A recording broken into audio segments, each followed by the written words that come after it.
miaka miwili bado kijana na miaka 20, unamwambia hela zake utabaki nazo mpaka akifika miaka 60.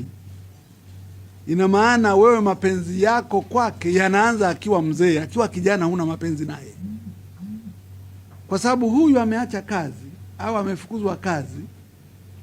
Hela zake anaweza akazifanyia kitu kingine, baada na nguvu, baada na mea kama mmea, baada anakuwa.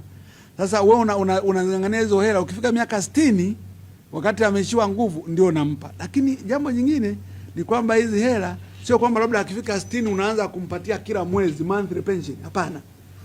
Sheria ya kutoa monthly pension lazima mtu awe amefanya kazi miaka 15 kwenda juu. Sasa huyu amefanya kazi miaka 3, amefukuzwa kazi au ameacha kazi. Wewe unabaki nazo hela zake, alafu akifika miaka 60 unampatia zile zile. Tuchukulie mfano, kwa mfano ni milioni 20 stahili kupata leo nikiacha kazi. Ukikaa na milioni zangu 20 mpaka miaka 20 ijayo, ile milioni 20 miaka 20 ijayo haiwezi kununua kitu ambacho ingekinunua leo. Wafanyakazi wanahitaji fao la kujitoa ambalo linamruhusu mwanachama wa mifuko ya hifadhi ya jamii kudai fedha zake muda wowote anapoondoka kazini kwa ajili ya kujikimu.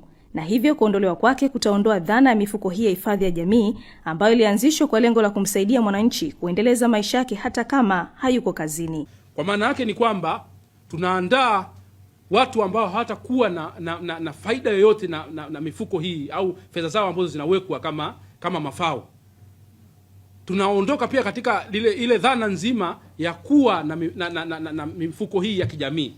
Tumepokea kwa masikitiko makubwa lengo la serikali la kutaka kuondoa kabisa utaratibu wa fao la kujitoa, withdrawal benefit, kupitia mswada wa sheria ya mifuko ya jamii unaotegemewa kujadiliwa bungeni muda wowote. Ni sifa zipi ambazo zinamwezesha mwanachama wa NSSF kulipwa mafao ya upotevu wa ajira? Na je, ni taratibu zipi anatakiwa kuzifuata ili kupata mafao hayo? Katika kufahamu hilo na mengine mengi, Robert Kadege ambaye ni meneja huduma kwa wanachama anaeleza sifa ambazo zinahitajika